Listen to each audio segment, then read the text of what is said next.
哎，王姐，你快点啊！好。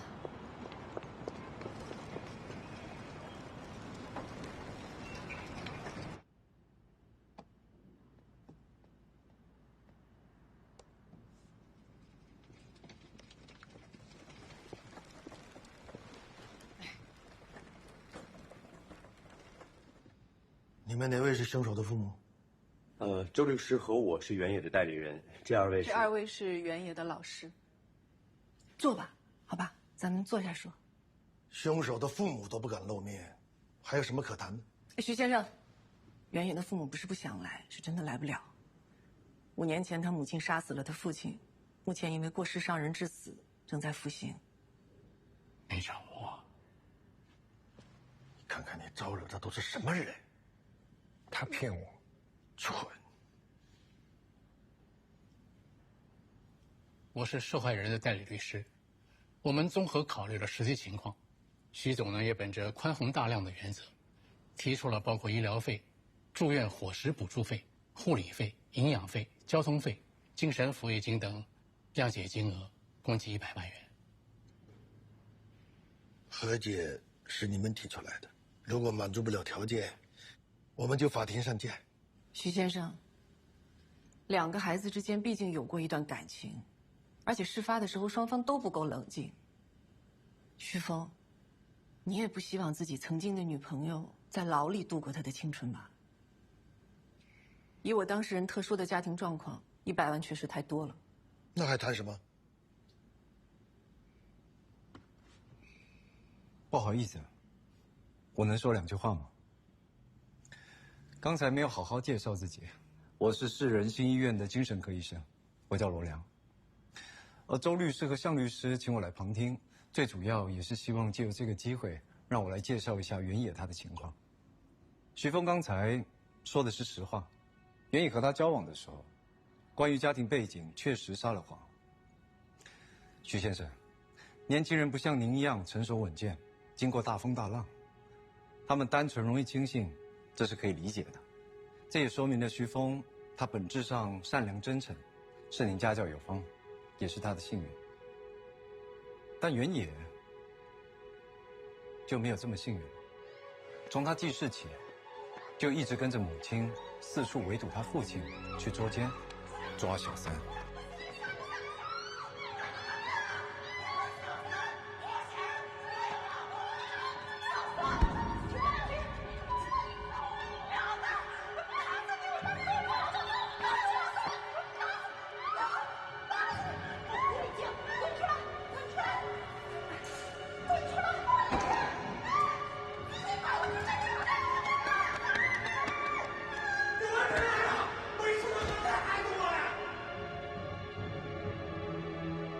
父母之间无止境的争吵，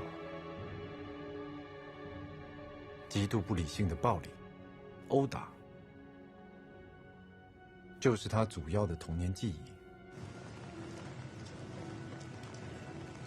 请问一下，这附近有没有一个叫原野的女孩住着？有的呀，才3楼呀。直到5年前，职高刚毕业的原野亲眼目睹了他母亲对反复出轨的父亲忍无可忍，在暴怒之下，拿斧子砍向她丈夫，也因此造成了无法挽回的悲剧。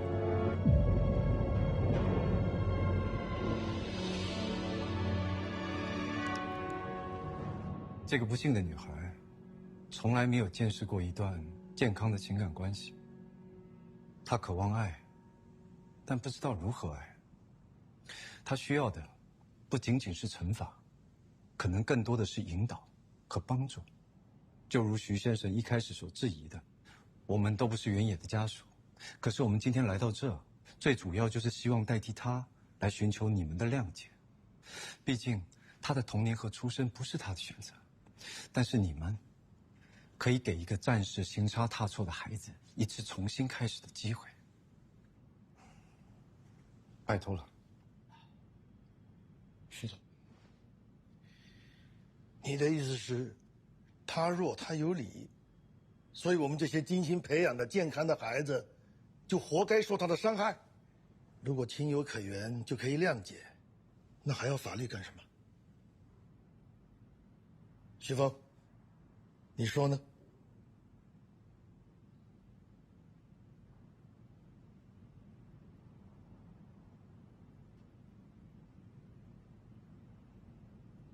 让他受到教训，才是对他最好的选择。许峰，你几次三番，同时和几个女孩交往，你故意刺激原野的情绪，可他对你是一片真心啊。他到现在还在为伤害你，在痛苦，在自责，恨不得自己去死。你难道就没有一点恻隐之心吗？同时谈几个女朋友犯法吗？他们和这小子谈恋爱，还不是因为口袋里有我的钱？现在分手了，就发疯捅人，这种人还值得同情吗？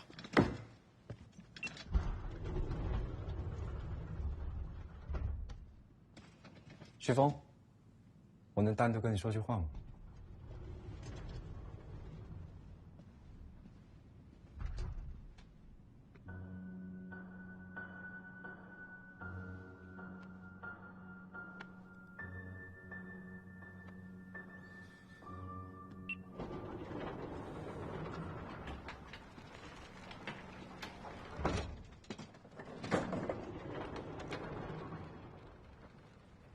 李倩，你帮上忙。你尽力了，其实是意料之中的事。受害人家里又不缺钱，看这架势，很难有协商的余地了。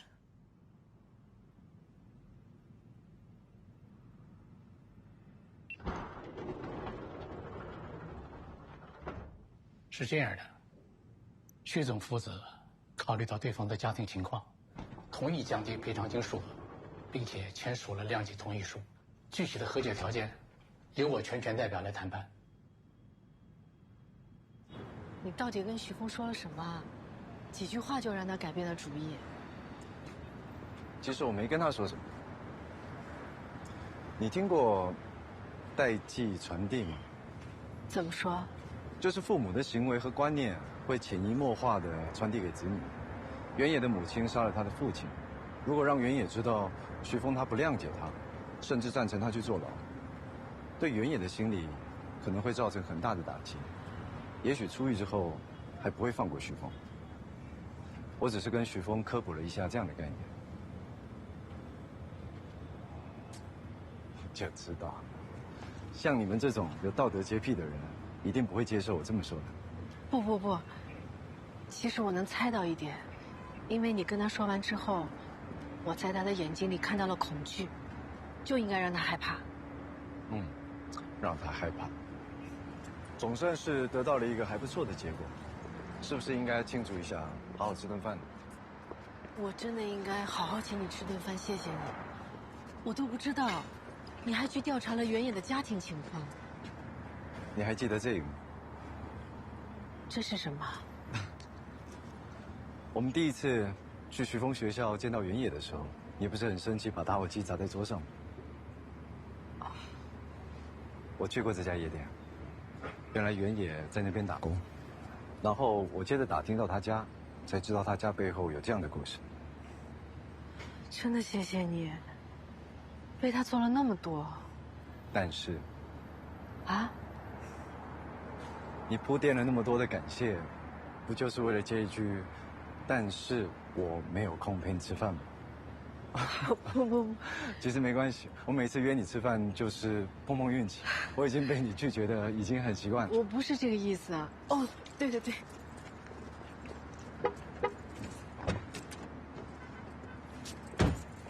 你的衣服啊，我洗干净了，谢谢你。那好啊，我来定地方，我就趁这段时间回家一趟，洗个澡，换身衣服。要这么正式啊？当然啊，仪式感很重要。我们俩总不能每一次见面都穿得像上班一样，总是可以穿套漂亮的衣服，轻轻松松的吃顿饭吧。那我得回趟家换衣服，那吃饭就更晚了。没关系，能够看到不一样的你，等再久都值得。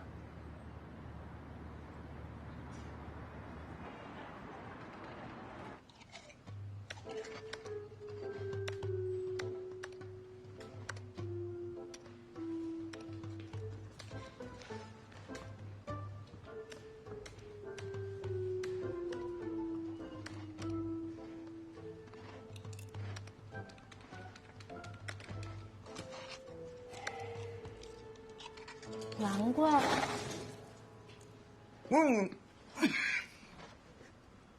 哎，你们那天那个，哦，同志啊，有事啊？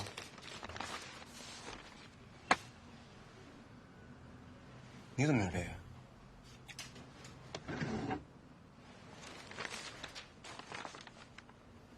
一模一样，你看。跟我走。去哪儿啊？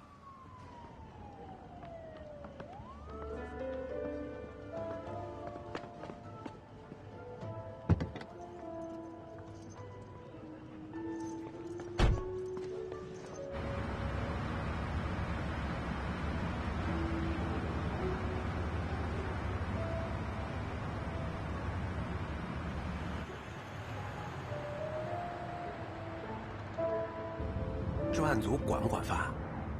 管。哦。哎，那我所里边那个饭卡在专案组能不能用啊？用不了。哦。没事。我这边清了，我这边清了啊。怎样？在干嘛呢？刚吃完饭。哎呀，你架着呀！你这……在玩游戏对不对？我又没有要说你，干嘛那么紧张？这新出游戏，我跟我爸都等好几天了，我们俩可搭。听爸爸话啊！我到家了，我先挂了。哎。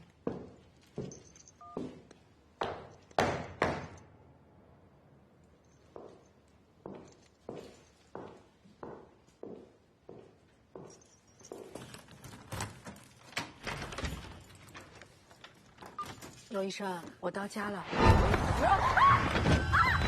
慧东，你谁啊？干嘛？家里还有别人吗？啊？有。人呢？出来！屋里的人出来！刘平啊！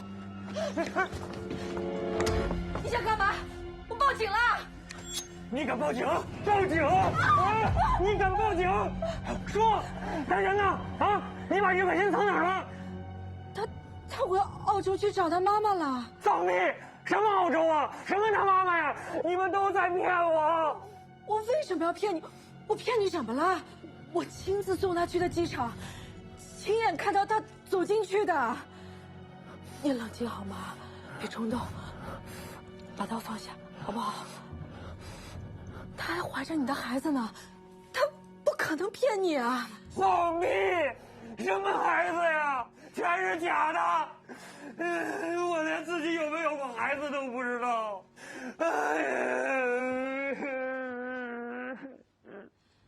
你什么意思啊？我怎么听不懂啊？办完离婚手续，我就搬出去了。前些日子物业打电话说，房子厕所漏水了，把楼下给淹了。那我就找人修啊，可是给他打电话，结果电话号码是空号，一查，他把号码给注销了，所以我就赶回家呀。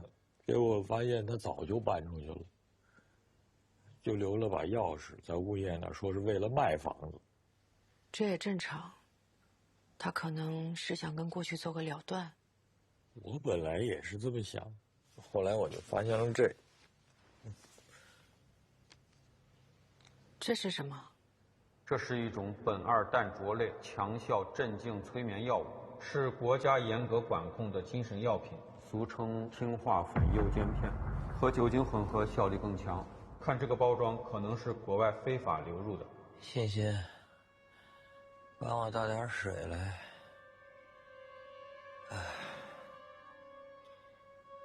谢谢。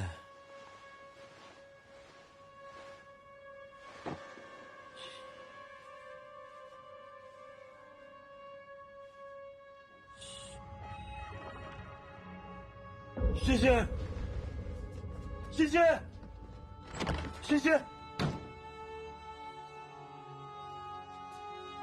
谢谢。你的意思是，于可欣给你吃了这个药，然后做了一个假的家暴现场。那他身上那些伤呢？不可能是他自己打自己吧？反正肯定不是我打的，医生也说了，说吃了这个药，吃完就倒，一点行动的能力都没有，怎么可能还有力气打人呢？怎么会有人对自己下这么狠的手？她还怀着孕呢。她连家暴都是假的，怀孕能是真的吗？后来我去妇产医院查过，李海市所有的妇产医院、妇产科都没有她任何的就诊记录和建档资料。你现在最重要的是要养好身体，情绪稳定，毕竟你现在是2个人。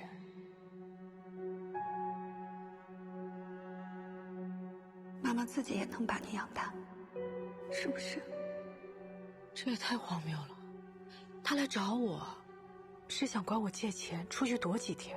他说，他所有钱都在你那儿。我看过他的微博，他挺有钱的，还有房子呢。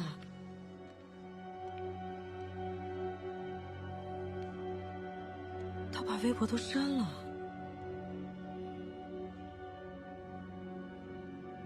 后来我去过那个所谓的家找过他，他说是他妈妈给他买的，但实际上那房子是租的，只租了2个多月。结婚后从来都是我给他钱，他没有1分钱放到我这儿。纹身，我是因为纹身找到你的。他说你为了他纹了那个纹身，你是不是知道他接过裸贷？什么裸贷啊？这纹身是结婚那会儿，他跟我闹，非逼着我纹的，说见证我们的爱情。这个，刘平，你可过些了，我真没想到你是这样的人。不是，哎，欣欣，你听我说，哎，欣，别碰我！不是，欣，你，哎呀，我这真的不是你想的那样，我是叫了几个同事，加班的同事，有男有女。那女同事就一定是好人吗？啊，如果你们俩之间真没有什么，你身上为什么会有他的头发？我也不知道嘛，不知道。欣，你消消气儿嘛，哎呦，手机啊，手机，手机，给。我现在就给你同事打电话，我一个一个的打，我一个一个问的清楚，到底是怎么回事？欣欣，我求你了，你消消气儿，这真的，咱们都结婚了，我不可能跟别的女人有关系。是吗？那你发誓啊！我发誓，我刘平发誓，那个我是都发不明白，我光凭一张嘴就行了，我凭什么信你？我问你怎么向我证明？欣欣，你消消气儿，欣，咱们别生气了嘛。你让我怎么证明我就怎么证明啊！别生气了，我求证明。啊，那你去纹身。纹身？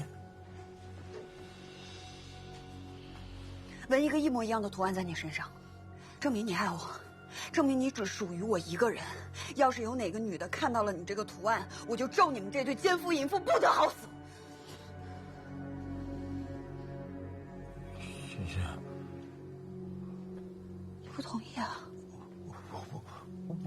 不是，我想叫你纹身，就是想证明你爱我，你只属于我一个人。因为我爱蕾蕾，我既然爱她，我就要爱她的全部，包括她那些不美好的地方。就被债主逼着按他们的要求纹了身。蕾蕾身上那个纹身，应该也是按照这些人的要求去纹的。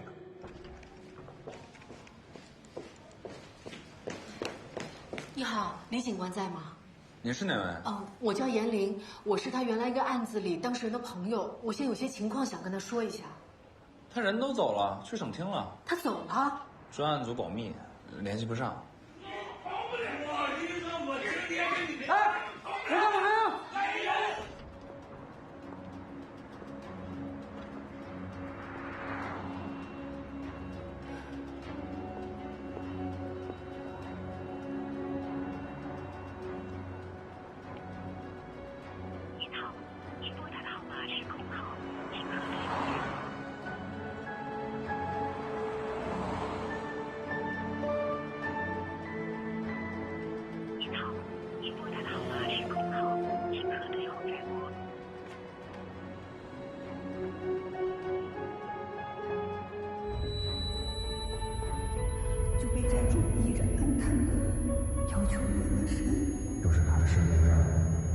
看着别人照顾照顾。什么我呀？他说他心疼我。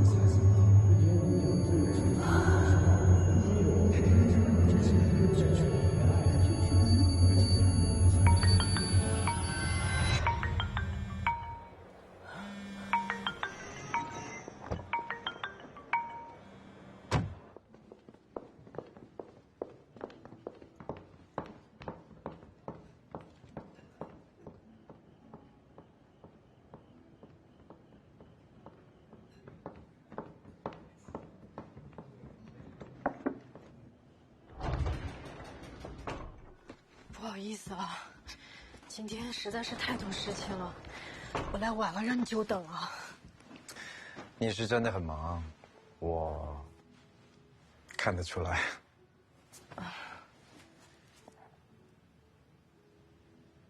你没事吧？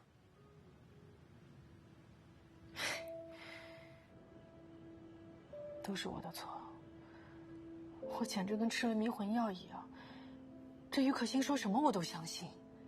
这个于可欣似乎对你很了解，所有的点都打在你的软肋上。童年就失去父亲，和李长宁一样遇人不淑，都曾经被伤害得很可怜。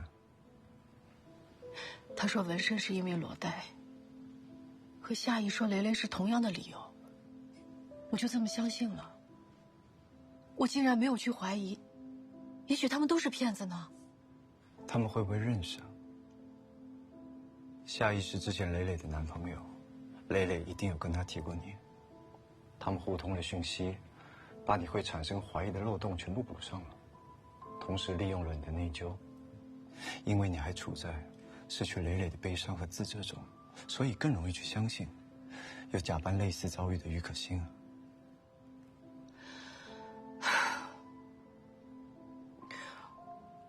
我最不能原谅自己的是，我怎么会相信雷雷会去纹身去借裸贷？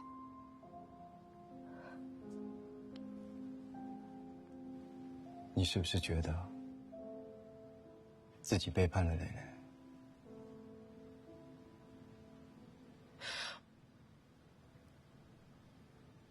我怎么可以这么去怀疑蕾蕾？我是她最好的朋友啊！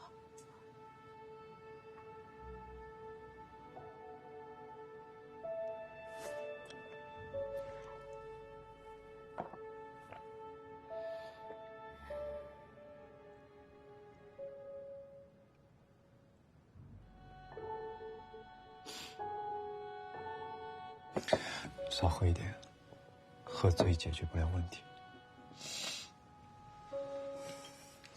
挺好。我们是人，犯糊涂犯错是我们的出场配置。更何况，这个骗局是他们为你量身定制的，换作是我们任何一个人都很难保证不被骗。你不要这样责怪自己。你像个女超人一样，拼尽全力的保护李长宁、原野，甚至是这个于可欣。你知道为什么吗？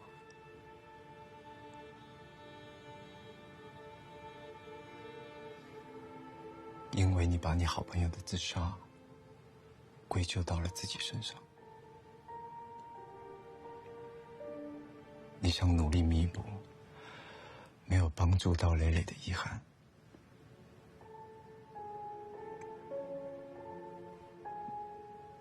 总是拯救他人的人，其实是在拯救自己。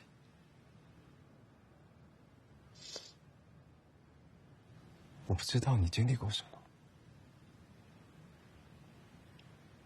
但我总觉得你在潜意识中很渴望，在自己跌落谷底、痛苦不堪的时候，能够有一个像你这样的人对你伸出援手。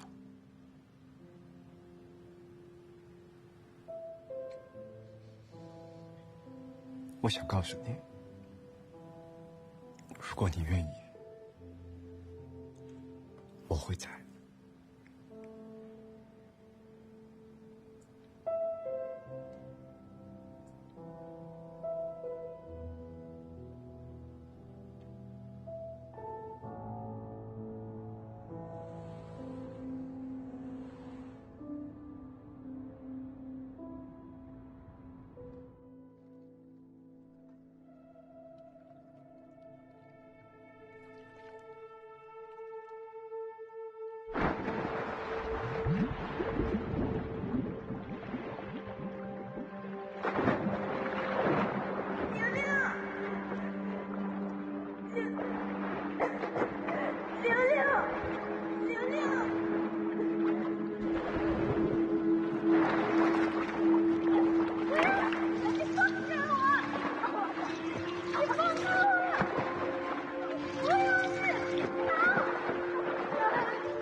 你想他，可是他才不想现在就在天上看到你呢。你爸爸现在看见你这样，肯定很难过，他比你还要难过。你还有我呢，颜良，你还有我呢，你还有我呢，颜良。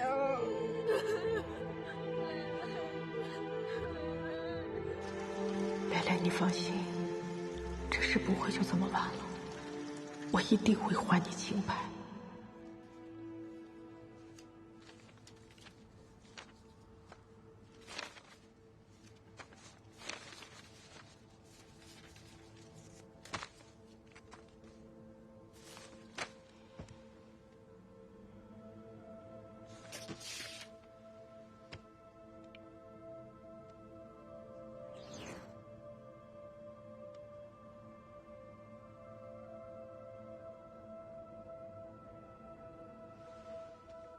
这个眼睛和章鱼的纹身图案好漂亮。他知道这个纹身。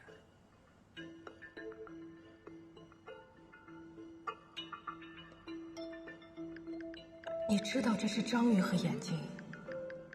你从哪儿知道这个图案的？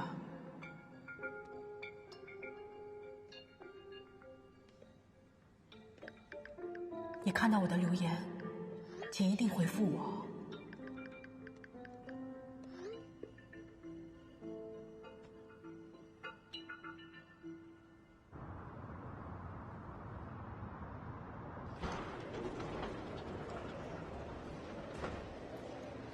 对不起，对不起，学姐，是我太轻信了，我把一个骗子介绍给了你们。我现在就想能够找到这个郁可欣，这样不仅能给刘平个说法，也能帮我朋友找到骗他那个人。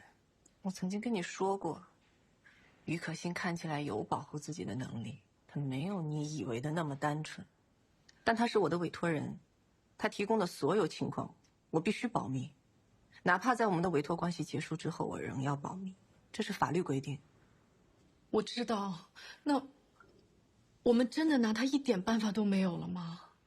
他从结婚、离婚到分割财产，所有流程都合法，除非刘平可以证明家暴根本不存在，或者他可以证明郁可欣结婚的动机就是为了离婚分财产，否则我们没有他的任何把柄可以在法律上追究他。可他明明就……周律师，郁可欣她做的这么漂亮，一看就是个老手，她一定还会找下一个目标下手，会有其他人受害的。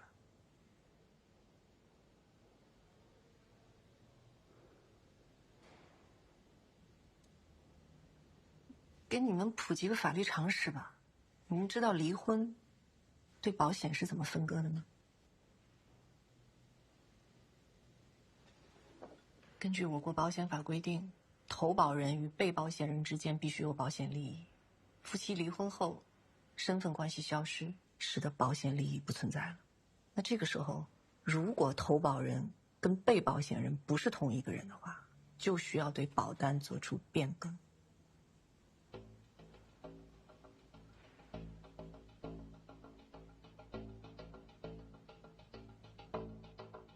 你的意思是，他们购买了保险，在财产分割时对受益人做了变更？关于客户的隐私，我无可分割。就是这个，这就是那家保险公司，当时是他拿来的广告宣传。他说他是这个投保人，也是被保险人，我呢是受益人。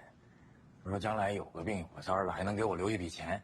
虽然这保险钱是我出的，但是我当时特感动。那你还记得离婚时这个保险是怎么做的分割吗？没分割呀，钱都给他了。虽然他律师说了，说我有权利拿回这个收益金的50%，但是我没要。但变更受益人还得你亲自签字。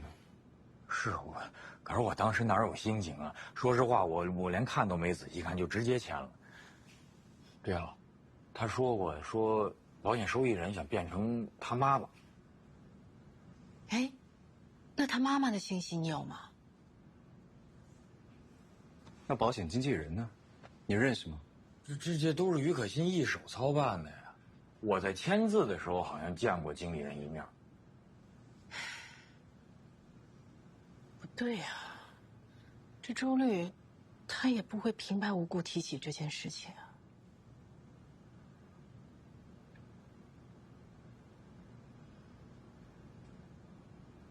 严老师，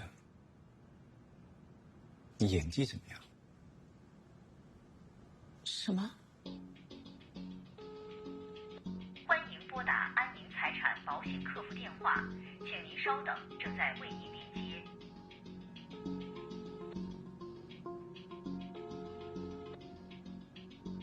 824号话务员为您服务。您好，谢谢您的耐心等待，请问有什么可以帮到您呢？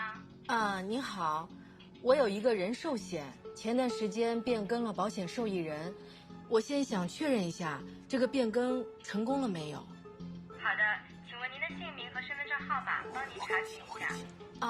我叫于可欣，年年有余的余，可以的可，欣欣向荣的欣。证件号码是745-201-1989-0417-8562。请稍后，这就为您查询。好。我这边的记录显示，您是在今年4月23日将您安宁一生人寿保险身故受益人改成了于明杰，明是光明的明，杰是豪杰的杰，对吗？对对对。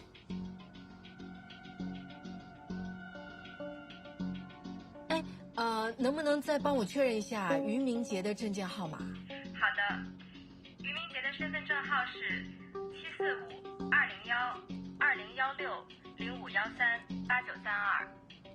745-201-2016-0513-8932。好的好的，谢谢啊。挂了。于明杰，2016，这才3岁，你认识吗？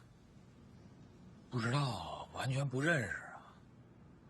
这么巨额的财产只留给一个小孩子，一定是至亲吧？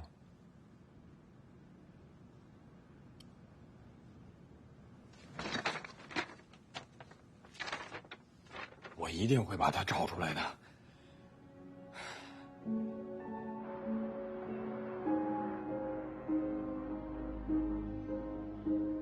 今年以来，全省各地接到多起报案，有大量受害人通过社交网络恋爱的方式被诱导投资，导致人财两失，甚至有受害人崩溃轻生。省厅领导级专家对多起案件串并后研判，这是一种以情感关系为包装的新型电信诈骗，很有可能是同一犯罪团伙在实施。我们先后在外围抓到了一些马仔，大致能确定该团伙设在帕昂地区，靠近我国边境。他们还以高薪招聘的方式在我国境内招揽人手。3月27日，临海市局刑侦支队抓到了一名负责搭建诈骗网站的技术人员蔡志宇，又名菜菜，终于把这个团伙撕开了一条大口子，同时也验证了我们的判断。据他的供述，巨龙公司大概有300多人，整个公司组织构架完整，分工明确。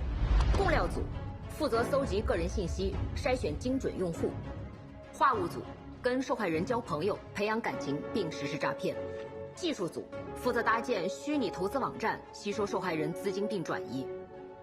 刚才说的蔡志宇就负责这个部门的工作，还有洗钱组，他们用 POS 机等各种方式把资金层层拆散后取出。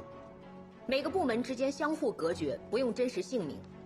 蔡志宇的级别不够高，所以他不了解公司高层的真实身份，只知道董事长花名贝爷，2号人物二哥是他的亲戚，主要负责公司的财务和运营管理。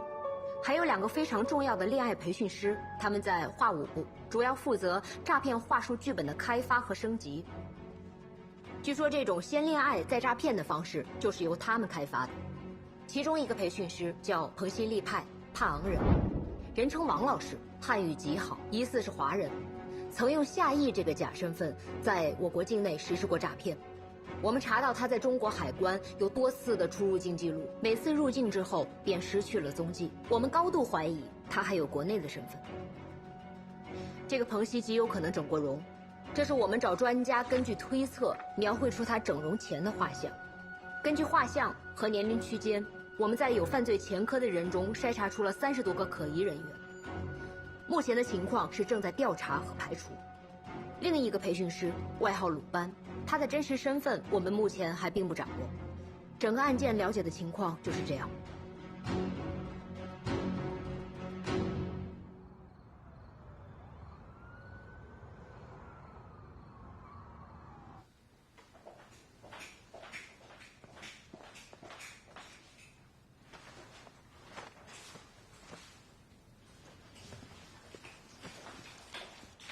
还没走啊，王队。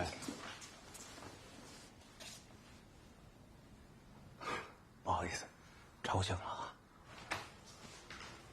你刚叫我什么？汪队啊。开玩笑，不是。但我觉得这个外号特别适合你，都是警察，你出警，汪队，只要遇到麻烦，并且好笑吗？还行，我觉得。我笑了吗？你来干嘛？我想到点线索。什么线索？就是你，那个。说呀。不是，你看啊，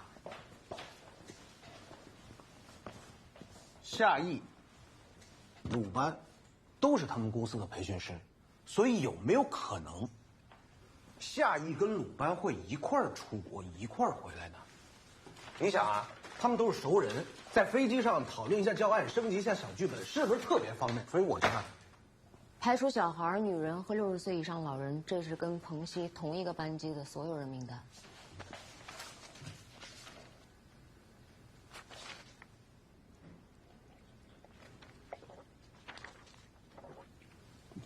就这么多。都给那菜菜看过了，他说这里边没有鲁班，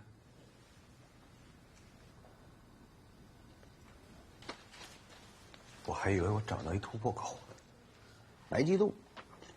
你说这好不容易来一趟，你又什么忙也帮不上，挺尴尬的，我觉得。本来也没指着你能帮上什么忙。是啊。啊？无论从刑侦技术、审讯手段还是身体素质来说，你都排不上号。我们叫你来也不是因为这个原因。好直接啊！不是，那天人来我们所里边，在我工位后头，特别惊喜的看着我说：“哦，难怪，什么意思？”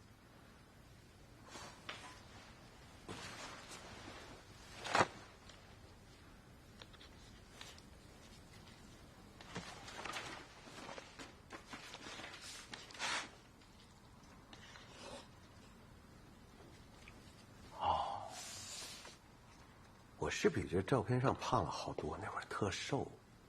我后来就主要专注于文字和档案的工作，人各有所长嘛。对，所以你的价值啊，就在于，你是我们当中唯一一个跟彭曦有过接触的人。他跟鲁班在我们这儿就像幽灵一样，但对于你来说，至少是真人骗子。哎，你好好回忆回忆，到底还有没有什么细节是你遗漏的？今天就在这儿。好好的，咱们加个班，辛苦了。走的时候把门关好。嗯。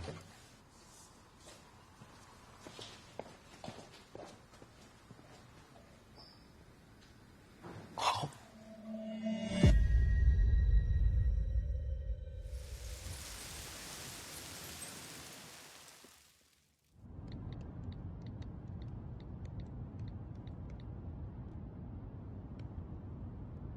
你现在明白云野为什么懂你了？是他跟他妈学的，学不会甩尾，只会让你一次又一次的惹上麻烦，到时候你怎么死都不知道。